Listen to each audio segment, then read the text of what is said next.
जय हिंद दोस्तों, स्वागत है आप लोगों का आपके अपने YouTube channel Hindustan technical research centre पे।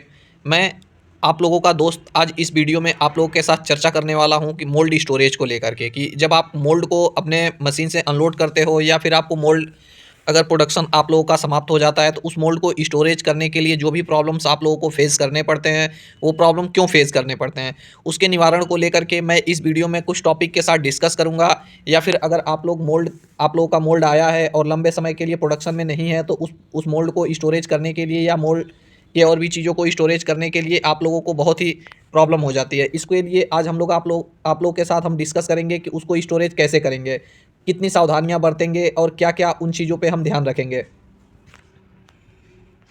सबसे पहले दोस्त आप लोगों को देखना होता है कि अगर कोई ह्यूमिड इन्वायरमेंट है, जैसा कि आप लोग देख सकते हैं, और ह्यूमिड और sealing environment can damage the mould और the mould part which are not protected. अगर आप लोगों के वहाँ सीलन का इन्वायरमेंट है या फिर जो भी अगर आप लोग के वहाँ ह्यूमिडिटी ज़्यादा है तो वो मोल्ड के पार्ट या मोल्ड को डैमेज कर सकती है, जो कि यह प्रोटेक्टेड नहीं होता है। इससे बचने के लिए this is the reason why the imperative to clean it, apply protective spray and pack it carefully. अगर आप लोग के वहाँ सीलन इन्वायरमेंट है या फिर आप लोग के वहाँ ह्यूमिडिटी ज़्यादा है तो आप लोग का मोल्ड प्रोटेक्टेड नहीं होता है। उससे बचाने के लिए आप लोगों को क्या करना होता है, उस पर प्रोटेक्टिव स्प्रे लगाना होता है और पैकिंग करके उसको केयरफुली रखना होता है।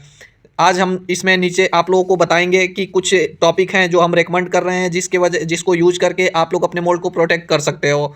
Wipe dry any condensation on the mould और मोल्ड सरफेस। अगर आपके मोल्ड या मोल्ड के सरफेस पे कोई भी कंडेंसेशन हुआ है तो उसको आप लोगों को अच्छे से सुखा लेना है, यानी कि उसको क्लीन कर लेना है। अच्छे से सुखाने के बाद आप लोगों को क्या करना है, always purge carefully all mould cooling channel. जो भी आपके मोल्ड की कूलिंग चैनल है उसको आप लोगों को ध्यान से पर्ज कर लेना है, क्योंकि मोल्ड के कूलिंग चैनल में आपके वाटर इकट्ठा होता है। वाटर जब फ्लो होता है तो वो जब आप मोल्ड चेंज कर दिए तो मोल्ड में वाटर इकट्ठा होता है कूलिंग चैनल में। उस कूलिंग चैनल से आप लोगों को जो भी वाटर है उस वाटर को पर्ज कर लेना है। पर्ज करने के बाद आप लोगों को जब आप पर्ज कर लेंगे सारा वाटर आप लोगों को क्लियर कर लेना है, उसमें आपका वाटर बिल्कुल ही अवेलेबल ना हो। Stagnant water trapped in the cooling water channel create ideal condensation for the corrosion beginning. अगर उस आपके कूलिंग चैनल के लाइन में कोई भी वाटर अवेलेबल है तो वो कोरोजन को जन्म देगा, यानी कि कोरोजन का स्टार्टअप वहीं से होता है। आप लोग दोस्त जानते होंगे, जब भी आप लोग देखे होंगे कि कोरोजन की समस्याएं आपके मोल्ड में आती हैं तो सबसे पहले जहां आपके कोरोजन की समस्याएं आती हैं वो आपके कूलिंग चैनल में आता है। तो इस कूलिंग चैनल में आपको मोल्ड की जो समस्याएं आती हैं इससे आप लोगों को बचना होता है। Apply a protective spray type WD-40 on all mould और मोल्डिंग सरफेस। जो आप लोगों के पास मोल्ड को प्रोटेक्टिव स्प्रे है, आप लोगों के वहाँ आपके मोल्ड एरिया में अवेलेबल रहता है WD-40, जिसे हम मोल्ड प्रोटेक्टिव स्प्रे कहते हैं। इस मोल्ड प्रोटेक्टिव स्प्रे को आपको मोल्ड के सरफेस पे और पूरे मोल्ड पे आप लोगों को लगाना होता है। और सबसे पहले आप लोगों को मोल्ड के सरफेस और पूरे मोल्ड पे WD-40 स्प्रे को लगा करके पूरा अच्छे से क्लीन करना होता है। क्लीन करने के बाद आपको फिर से WD-40 का स्प्रे आपके मोल्ड सरफेस पे लगाना होता है। स्टोर द मोल्ड और mould part in wooden box under plastic sheet.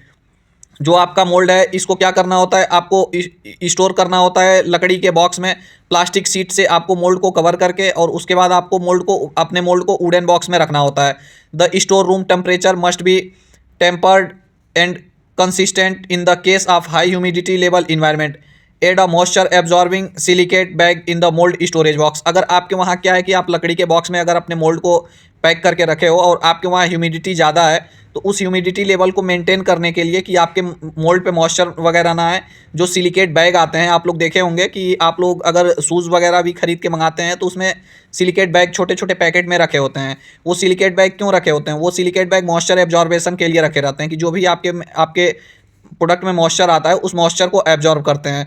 तो वो मॉइस्चर आपके मोल्ड में ना आए, इसके लिए आप मोल्ड के साइड में आप लोगों को सिलिकेट बैग रखना ज़रूरी होता है। अगर आपके वहाँ ह्यूमिडिटी बहुत ज़्यादा है तो आपको सिलिकेट बैग उसमें रखना होता है। सिलिकेट बैग रखने के बाद ऑलवेज स्टोर द मोल्ड और mould parts in suitable height from the factory floor in to avoid water splashing और dust contamination in the environment of long term storage. Repeat the application of protective spray on the mould surface every 3 month. आपको आपके जो mould room होता है उसमें आप लोग को क्या करना है, जब आप मोल्ड को एक बॉक्स में रख लिए हैं स्टोर करके तो उसके बाद आप लोगों को एक सूटेबल हाइट पे रखना होता है। आपको सूटेबल हाइट के दिमाग में ये आ रहा होगा कि हम सूटेबल हाइट पे उसको क्यों रखेंगे। सूटेबल हाइट पे हम इसलिए रखते हैं कि अगर मान लीजिए आपकी फैक्ट्री में कभी वाटर लीक हुई या फिर जो आपके फैक्ट्री में डस्ट वगैरह आपकी स्टोरेज रूम में जो भी डस्ट है वो डस्ट कभी आए तो आपके मोल्ड के बॉक्स या मोल्ड के सरफेस पे ना आए। इसके लिए आपको लंबे समय तक आपको अगर स्टोर करना है तो उसको बॉक्स को आपको एक सर्टेन हाइट पे रखनी होती है। अभी सर्टेन हाइट पे रखने के बाद आप लोगों को हर 3 महीने के बाद उसको खोल करके और उस पर स्प्रे एवरी 3 मंथ के बाद आप लोगों को उस पर अप्लाई करना होता है। अगर ये सारे रूल्स आप लोग रेगुलर फॉलो करते रहेंगे तो आपका मोल्ड सेफ्टी से रहेगा। और यही स्टोरेज मोल्ड स्टोर करने का एक तरीका होता है जिसमें आप लोगों को हर टाइम टू टाइम आपको अपने मोल्ड को देखना होता है और मोल्ड को देखने के बाद अपने मोल्ड को केयर करना होता है। बेसिकली जो इसकी की पॉइंट रही थी वो की पॉइंट यही थी कि मोल्ड को आपको स्टोर करने के लिए जब भी आप मोल्ड को अनलोड करें उसमें प्रॉपर आप लोगों को देखना है कि मोल्ड पे कोई ह्यूमिडिटी ना रहे। अगर कोई ह्यूमिडिटी है आप लोग केयर चेक कर लिए कि ह्यूमिडिटी नहीं है, जो भी वाटर आपके मोल्ड के कूलिंग चैनल लाइन में है उस मोल्ड को आप लोग उस कूलिंग चैनल लाइन के वाटर को आप रिमूव करें। जब भी आप कूलिंग चैनल वाटर के लाइन को रिमूव कर लेंगे उसके बाद आप लोग देखेंगे कि जो भी आपका मोल्ड है आपका मोल्ड वाटर फ्री हो गया है। अब वो वाटर फ्री हो गया है तो आपको लकड़ी के बॉक्स में रख करके पॉलीथीन से रैप कर देनी है। प्लास्टिक से रैपिंग करने के बाद अब प्लास्टिक से रैपिंग करने से पहले आपको अपने मोल्ड सरफेस पे WD-40 अप्लाई कर लेना होता है। WD-40 जो मोल्ड प्रोटेक्टिव स्प्रे होता है। उसके बाद आपको अपने मोल्ड को एक सर्टेन हाइट पे रखा जाता है। सर्टेन हाइट पे रखने के बाद हर 3 महीने के बाद आप लोगों को अपने मोल्ड पे स्प्रे अप्लाई करना होता है और देखना होता है। चलिए दोस्त, फिर मिलते हैं नेक्स्ट वीडियो में नेक्स्ट टॉपिक के साथ। तब तक के लिए जय हिंद।